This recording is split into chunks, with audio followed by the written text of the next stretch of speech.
couple weeks back, we went through some of the USDA's recently released grain reports. Time to do that with the new cattle reports now.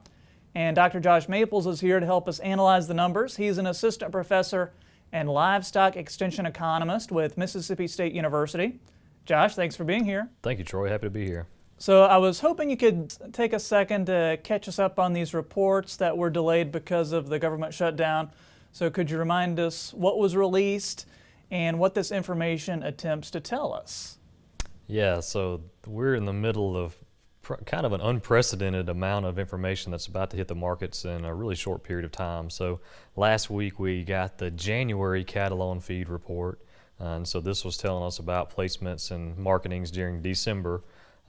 This week, last day of February, we're going to get the annual cattle inventory report. So this is a highly anticipated report. It's going to tell us about cattle inventory by state, by class, and it also is going to give us that total cattle on feed number, not just for the larger feedlots like we get each month. And then finally, next week, we're going to get the February cattle on feed report. And again, all three of these have been delayed because of the shutdown, but it's leading to a scenario where we're going to get a lot of information in a really short period of time. And all that being said, I'd like to get your thoughts on some of the info that was released. Let's start with the placement numbers. What are we seeing here? Yeah, so the placements number was the surprise out of this last report. So the January report shows us placements during December of 2018. So placements came in about 2% lower than a year ago, so lower than December of 2017. And this was surprising because the average expectation was for that number to be about 2% higher. So it seems that weather and then muddy feedlot conditions and among other things kept placements a little lower than we might have seasonally expected. And what were some other things you saw that you'd like to bring our attention to? Yeah, so I think the combination of that lower placement numbers with some lower placement numbers in the reports prior to that one are really worth looking at. So this was the fourth consecutive month that we saw lower placement numbers than the previous year. And if you kind of put all that together, that is going to affect the supply of market-ready cattle this spring.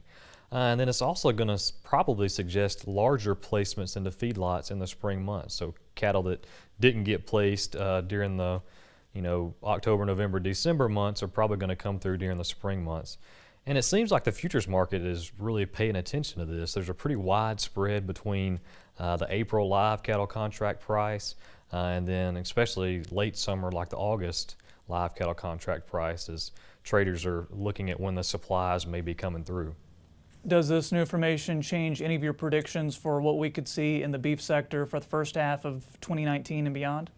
Yeah, this particular report really doesn't move the needle a whole lot. And a big reason for that, Troy, is because it's delayed information. We're really talking now at the end of February about what happened in December. So the value of this report is more of it sets the stage or provides a baseline for the next reports coming up.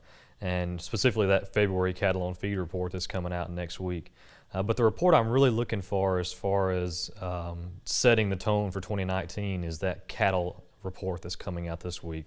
That's the one that has the most potential to change expectations. Most expectations right now is that 2018 was a relatively flat year as far as total cattle inventory in the U.S.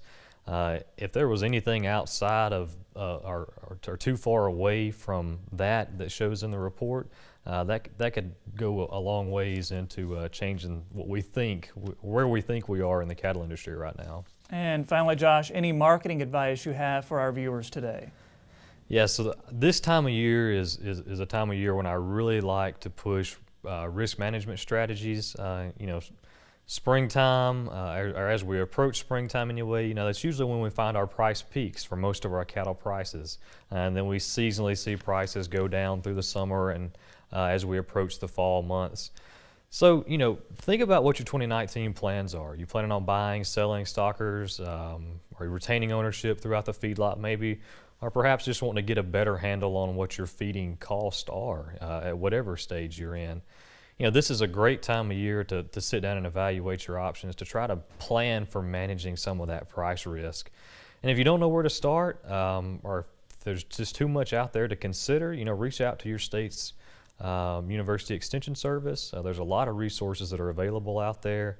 This is something to keep in mind right now as we start thinking about what we want to do with our cattle production in 2019. All right, Dr. Josh Maples, Mississippi State University, we appreciate you taking the time to join us today. Stay dry down there in Starkville, all right? Thank you, Troy. Y'all stay warm up there.